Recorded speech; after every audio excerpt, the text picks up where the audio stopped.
Hello friends. आज का मेरा टॉपिक है ज्योतिष से कैसे जाने आपकी आजीविका क्या है। क्या आपका जॉब होगा, आपका करियर क्या है। इसको हम संस्कृत में कर्माजीवा कहते हैं। अर्थात ज्योतिष से यह निर्धारित करना या जान लेना कि किस फील्ड में इंसान या जातक सबसे ज्यादा सफल होगा और धन का अर्जन करेगा, धनार्जन करेगा। तो चलिए शुरू करते हैं आजीविका विचार ज्योतिष के झरोखे से। ज्योतिषाचार्य अनिरुद्ध प्रताप सिंह। Mobile number 6306869780।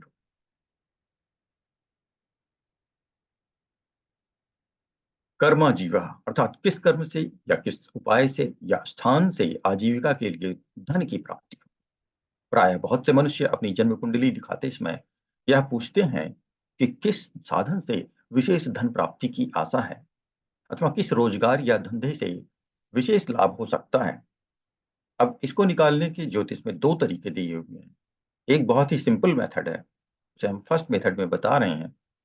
लग्न और चंद्रमा इन दोनों में जो बलवान हो उससे दसम स्थान पर कौन सा ग्रह है, उस ग्रह के अनुसार। तो सबसे पहले तो ये डिसाइड करें लग्न बलवान है तो लग्न से देखें 10वां हाउस कौन सा पड़ रहा है, लग्न को काउंट करते हुए, और उस हाउस में कौन सी राशि है, उसका स्वामी कौन है, उससे आपको धन प्राप्त हो। तो अगर लग्न या चंद्रमा, लग्न अगर कमजोर है तो चंद्रमा से देखें, चंद्रमा बलवान है तो उससे चंद्रमा को काउंट करते हुए दसम स्थान में कौन सी राशि है, उसका ग्रह कौन सा है, उससे। तो चलिए, अगर हम मानते हैं लग्न या चंद्रमा में से कोई एक बली है और उसमें से दसम स्थान पे सूर्य आता है, तो सूर्य हो तो क्या होगा, पिता द्वारा धन की प्राप्ति। चंद्रमा निकले, दसम स्थान में चंद्रमा बली हो तो माता से। मंगल हो तो शत्रु को हराकर धन की प्राप्ति हो। बुध हो तो मित्रों से मिलेगा धन, मित्रों के जरिए ही मिलेगा धन। बृहस्पति हो दशम में तो भाई बंधुओं से आपको धन मिलेगा। दशम में यदि शुक्र हो तो स्त्री जाति के सानिध्य में आने से या किसी स्त्री के संपर्क में आने से आपको धन की प्राप्ति। दशम स्थान में यदि शनि हो तो नौकर चाकरों को रखने से आपको धन की प्राप्ति होगी। जैसे आपका कोई शॉप है, कोई दुकान है, बिजनेस है, तो वहां पे जो आपके एम्प्लॉइज हैं वो आपके नौकर चाकर हैं और उनकी सहायता से आप पूरे दिन काम करवाते हैं, करते हैं और धन की प्राप्ति होती है। सेकंड मेथड थोड़ा सा कॉम्प्लेक्स है पर यह पहले से कहीं ज्यादा सटीक आंसर देता है। तो सेकंड मेथड क्या है, लग्न सूर्य और चंद्र में से जो सबसे ज्यादा बलवान हो।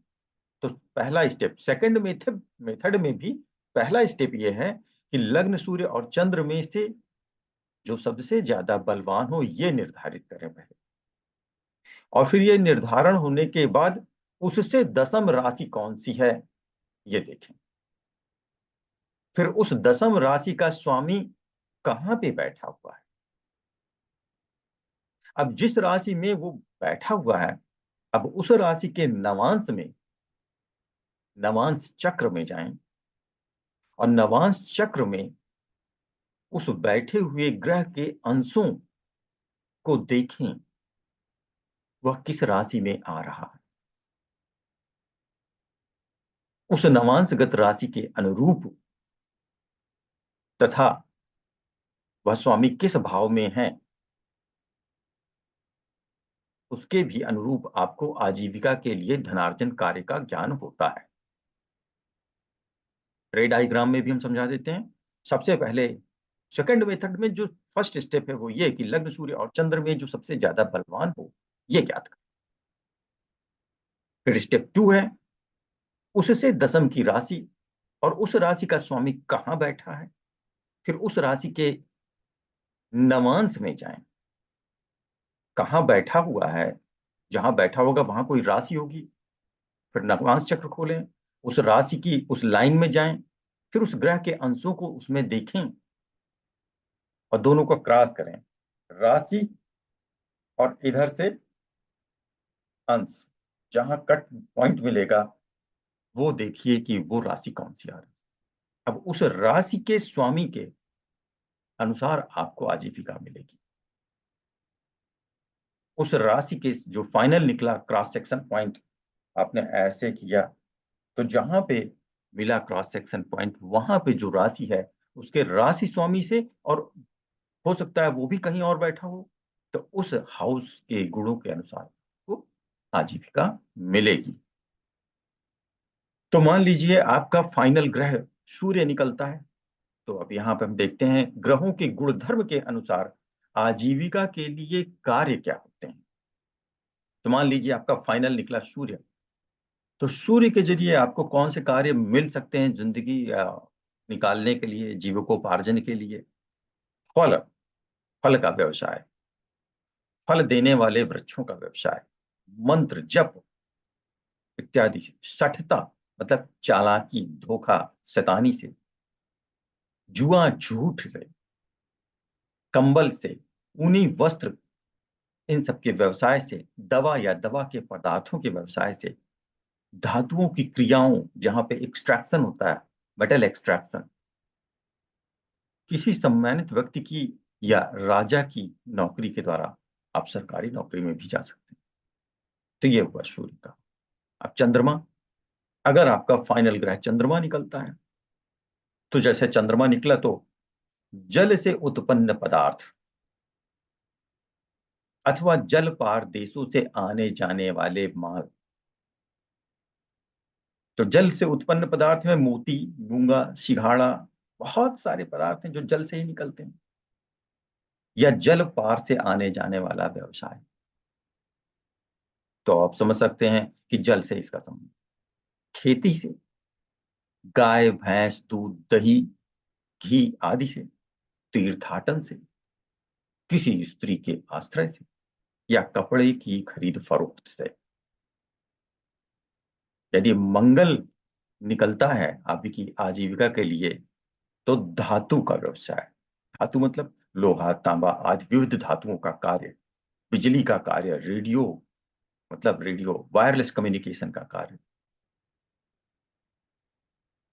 लड़ाई झगड़ा, युद्ध, डाका जनी, फौज की नौकरी, सोना चांदी की खरीद फरोख्त, स्वर्णकार जिसे सर्राफा का व्यवसाय कहते हैं, भोजन बनाने का कार्य, शेफ बन सकते हैं। क्यों?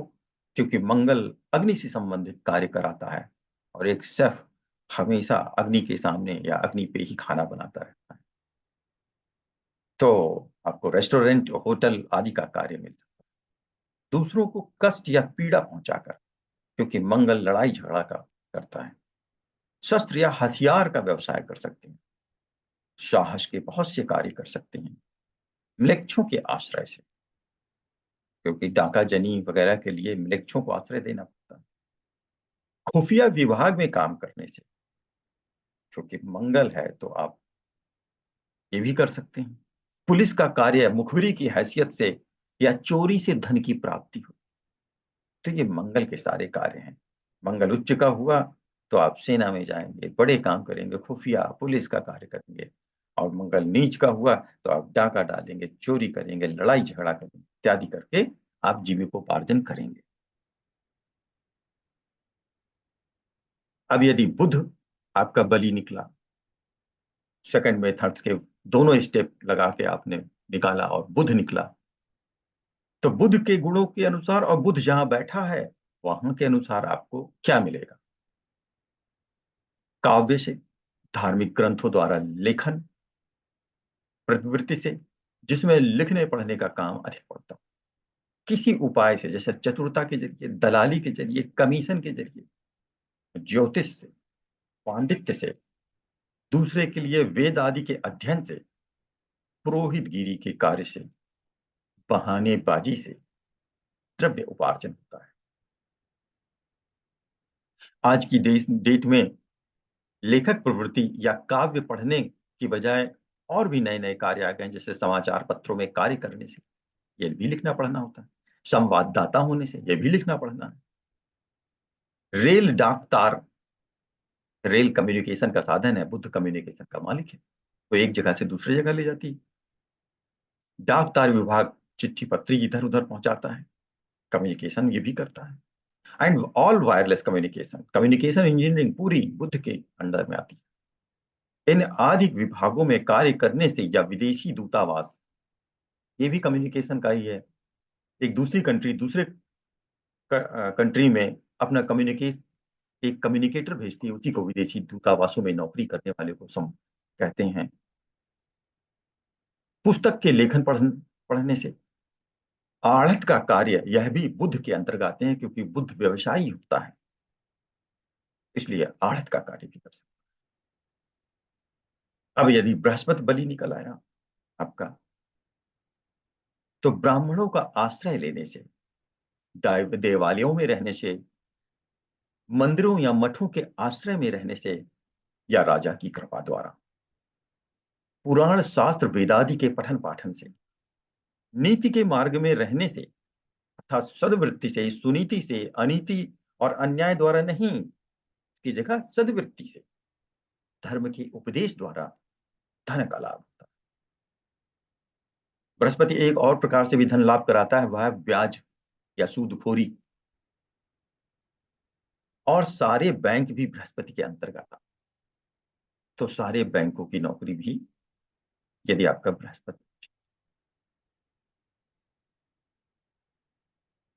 अब यदि फाइनल ग्रह आपका शुक्र निकलता है, अर्थात यदि नवांशेष शुक्र हो, नवांश चक्र से जो आपने निकाला फाइनल ग्रह है, अंश और राशि के हिसाब से क्रॉस सेक्शन पॉइंट आपका जो निकला, वहां पे 2 या 7 नंबर लिखा है, तो उसका मालिक शुक्र हो गया। तो इसी को हम कहेंगे, यदि नवांशेष शुक्र हो तो किसी स्त्री की आश्रय द्वारा, कोई स्त्री आपको आश्रय दे या आप किसी स्त्री को आश्रय दें, चाहे वह अपनी पत्नी हो या अन्य स्त्री, जैसे कि वैश्या, महारानी, कोई फिल्म एक्ट्रेस या अन्य कोई महिला, के सहारे गाय भैंस हाथी घोड़ा, ये सब विलासिता वैभव का प्रतीक हुआ करते थे, इसलिए इनसे भी गाने बजाने के उपाय, क्योंकि शुक्र विलासिता का प्रतीक है, वाद्य यंत्रों से, नाच गान से, चांदी से, क्योंकि चांदी शुक्र का मेटल है, सुगंधित वस्तुओं से, क्योंकि शुक्र अर्थात विलासिता के लिए सुगंधित वस्तुओं का होना जरूरी, दूध दही घी आदि से, अलंकारों से, रेशमी और बढ़िया वस्त्रों से, काव्य द्वारा, या किसी राजा की या किसी उच्चाधिकारिणी महिला के मंत्री के सहायक होने से, सिनेमा चलचित्र या अन्य जितने भी सौंदर्य विलास और भोग के साधन हैं, से धन प्राप्ति होती है। और यदि आपका नवांशी शनि हो, तो मूल जो वनस्पति पृथ्वी के अंदर रहती है उसके व्यवसाय से, या फल के व्यवसाय से, या शारीरिक परिश्रम करके, या नौकरों को अपने यहां रखकर, या खुद नौकर बनकर, दुष्टों के द्वारा अर्जित धन, नीच जनों के धन से धनी हूं। जिस व्यक्ति को नीच आदमियों से थोड़ा थोड़ा धन प्राप्त हो, और इस थोड़े थोड़े द्रव्य के संग्रह द्वारा वह धनी हो जाए, तो उसे नीच धनों से धनी होना कहेंगे। उदाहरण के लिए, यदि कोई मजिस्ट्रेट मुलजिमों से रिश्वत लेकर धनी हुआ हो, या कोई सुपरिटेंडेंट जेल कैदियों से रिश्वत लेकर धनी हुआ हो, तो इन दोनों को ही नीच जनों के धन से धनी कहेंगे। तो इसके मतलब उनपे शनि देव की कृपा है। शनि जब नवांशेष होता है, तो कुधान्यों से भी आपको धनार्जन होता है। गेहूं चावल आदि उत्तम धान्य समझे जाते हैं, पर मोटे धान्यों को कुधान्य कहते हैं। बाजरा, ज्वार, इनके व्यवसाय से भी आपको लाभ। कुत्सित, अन्याय, अधर्म, अनीति के कार्य, निंदित मार्गों से भी आप पॉपुलर होंगे और आपको बहुत धन मिलेगा। कत्ल करने से जो धन प्राप्त हो, या रिश्वत से, या वैश्या की यहाँ दलाली करने से, यह सब निंदित मार्ग समझे जाते हैं, और इन सब से आपको धन मिलेगा। शनि परिश्रम द्वारा धन दिलाता है।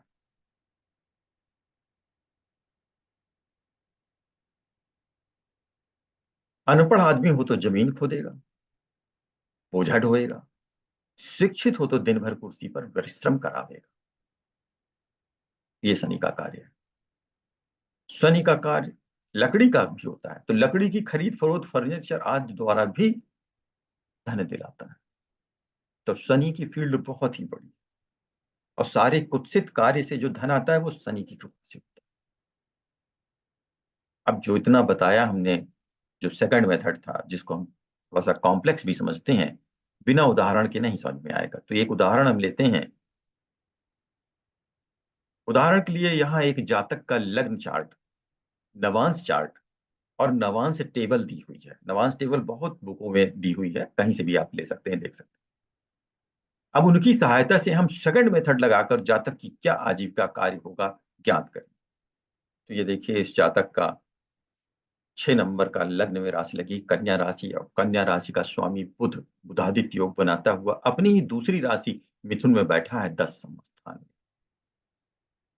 इस जातक का चंद्रमा 5वीं मित्र राशि में 12वें स्थान में बैठा है, व्यय हाउस में बैठा है।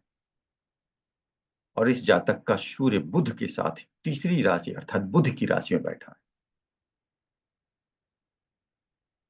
नवांश चक्र यहाँ पे बना हुआ है, जिसमें मिथुन राशि से शुरुआत हो रही है।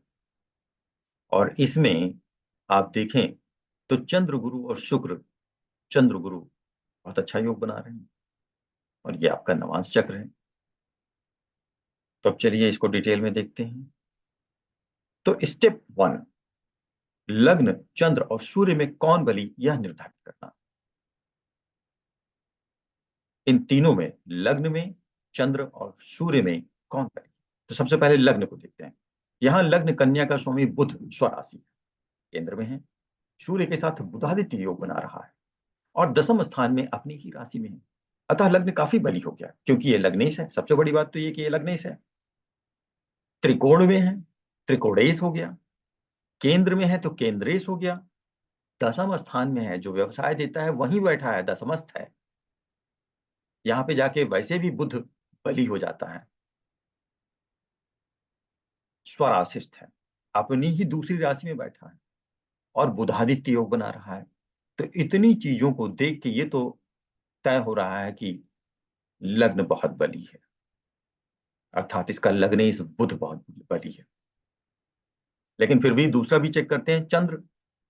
चंद्र वर्गोत्तमी है। अब आप ध्यान से देखिए तो यहाँ चंद्र क्या है, चंद्र 5वीं राशि में, यहाँ पे भी 5वीं राशि में, तो चंद्र वर्गोत्तम हो गया। अब लीजिए, ये भी बली है, मित्र राशि में है, पर एक कमी आ गई, व्यय हाउस में, जो कि बुध के केस में नहीं है। ऊपर कन्या जो लग्न है वो लग्नेश के साथ, ऐसा नहीं है कि किसी गलत हाउस में पड़ी हो। इस जातक का जन्म शुक्ल पक्ष की षष्ठी को हुआ है, इस कारण भी चंद्र कमजोर है, क्योंकि जब षष्ठी या पंचमी के आसपास होता है शुक्ल पक्ष में, चंद्रमा बलि 7 से लेके अगले 6वें तक माना जाता है। और अगर 6वें से 6वें माने तो भी चंद्र बहुत ज्यादा बलि नहीं। अतः लग्न के कंपैरिजन में चंद्र कमजोर है। अब सूर्य भी देख लेते हैं। सूर्य से दसमस्थ मीन, इसका स्वामी गुरु वक्री तथा कमजोर है। पहली बात, सूर्य देखिए, सूर्य कहाँ है, सूर्य अपनी राशि में नहीं है, पर मित्र राशि में है। तो इस हिसाब से देखा जाए तो बुध बली हो गया, पहला केस बली है। चंद्र सूर्य के कंपैरिजन बली है, तो सूर्य सबसे ज्यादा कमजोर हुआ, क्योंकि वो मित्र की राशि में है, अपनी राशि में नहीं। पर फिर भी देखना जरूरी है, सूर्य से दसमस्त मीन, इसका स्वामी गुरु वक्री तथा कमजोर है। तो सार यह निकलता है, फाइनल समरी, कि लग्न ही सबसे ज्यादा बली है, क्योंकि लग्न में बहुत सारी चीजें हैं, बहुत खूबियां हैं, क्योंकि ये लग्नेश है, त्रिकोणेश है, केंद्रेश है, दसमस्थ है, स्वराशिस्थ है, बुधादित्य योग बना रहा। अब स्टेप 2, अब ये पता चल गया कि हमारा लग्न बली है, तो लग्न से दसमस्थ देखना है। तो लग्न से दसमस्थ राशि मिथुन है। अब मिथुन राशि का स्वामी कहाँ बैठा है, अरे वो मिथुन में ही बैठा है, इस केस में स्पेशली मिथुन में बैठा है। अतः मिथुन के नवांश में जाएं, ग्रह के अंशात्मक मान से नवांशगत राशि प्राप्त करना। यहाँ बुध का मान 20 डिग्री 45 मिनट है। इस जातक का जो बुध का मान है वो हम बता दे रहे हैं, 20 डिग्री 45 मिनट है। अपनी-अपनी कुंडली जब चेक करिएगा तो देखिएगा सभी ग्रहों का मान दिया होता है।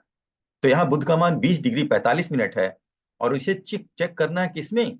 किस नवांश में जाना है? मिथुन के नवांश में। अब चलिए वापस चलते हैं इस टेबल में देखिए, ये मेष है, ये वृष है, ये मिथुन, तीसरी लाइन मिथुन है। इस मिथुन में 20 डिग्री 45 मिनट, तो 20 डिग्री, ये 20 डिग्री। 20 डिग्री यहाँ कंप्लीट हुआ और अगला ये शुरू हो रहा है 20 डिग्री से 23-20 तक। तो इस 20 से लेकर 23-20 वाले में आएगा और तीसरी लाइन मिथुन में 1 नंबर आ 1 नंबर अर्थात मेष राशि, मेष का स्वामी मंगल, अर्थात मंगल देगा हमें फल। तो देखिए मंगल कहाँ बैठा है? मंगल बैठा है मकर में उच्च होके 5वें हाउस में, अर्थात 5वें हाउस के गुणों को वो आपका आजीविका का साधन बना सकता है।